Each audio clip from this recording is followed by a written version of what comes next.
Good day, class.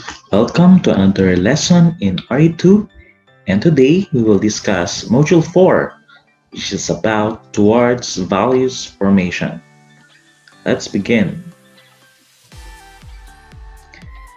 We will study Part 1, which is the values, beliefs, and actions. Are you ready?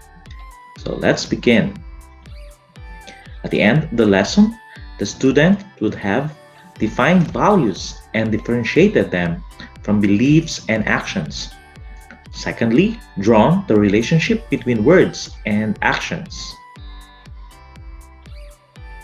Let's take a look at the definition of the word values. According to Alex Tiempo, quoting Hocano in 1993, mentions three interpretations associated with Filipino understanding of value. First, it can be associated with objects. Second, ideas. And third, actions. What are the words associated with values?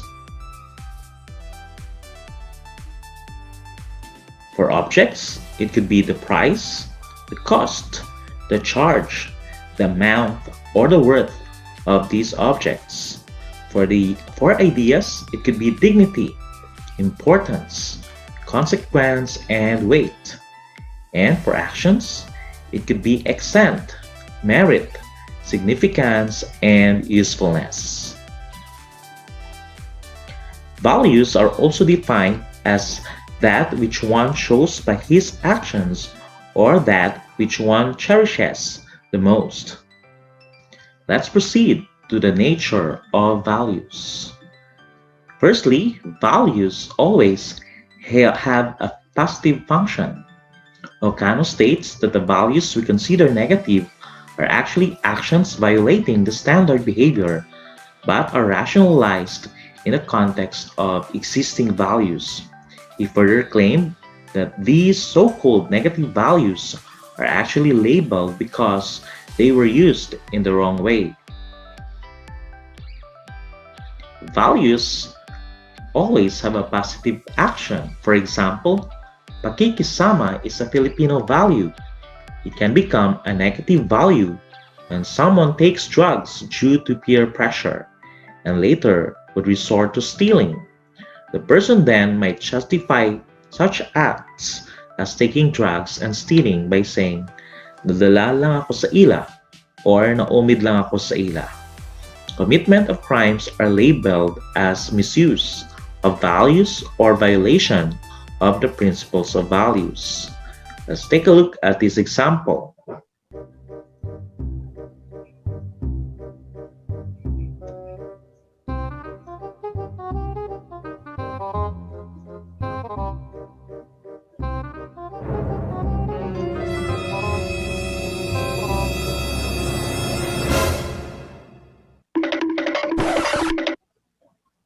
Oh no! You are under arrest. That is an example of a negative use of pakikisama. Secondly, values are influential that they affect the totality of the person's life. They control one's actions and choices. They also determine a group's feelings of likes and dislikes, as well as feelings related to what is acceptable and unacceptable.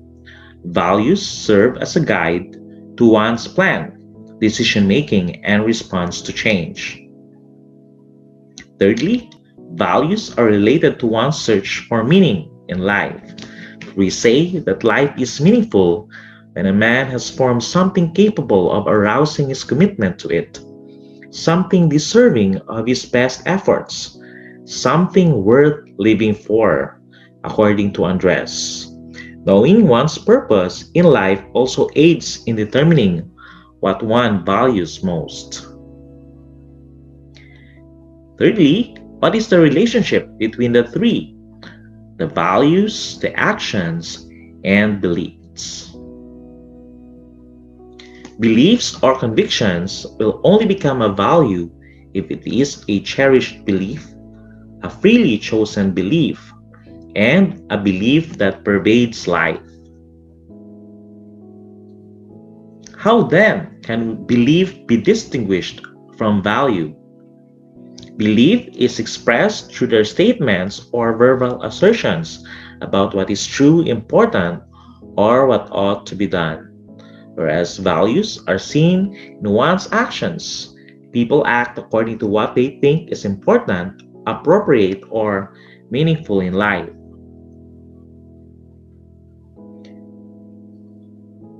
Before anything becomes a value, it has to pass through what is called the seven sub processes of valuing, which we will discuss in the next lesson.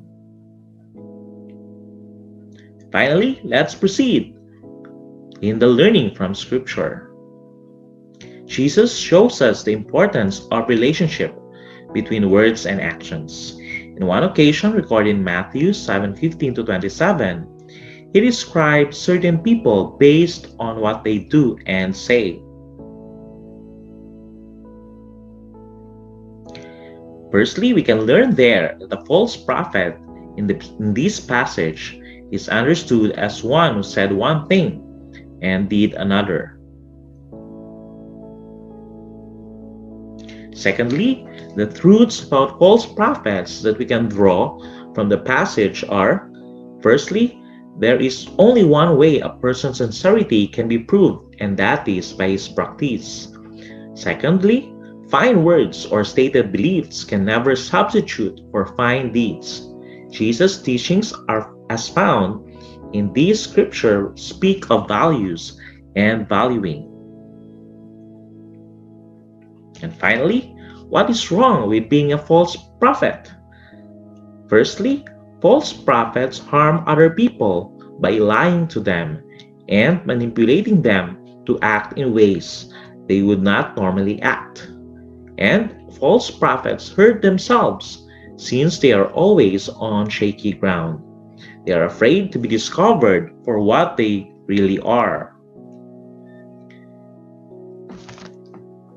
And let us remember to be careful with your thoughts, for they will become words. Be careful with your words, for they will become your actions.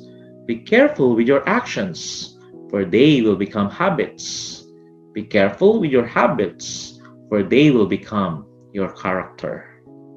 And of course, your character will become your destiny. Also, in Matthew 7:26, it says, "But everyone who hears these words and does not put them into practice is like a foolish man who built his house on a sand." That's all for today.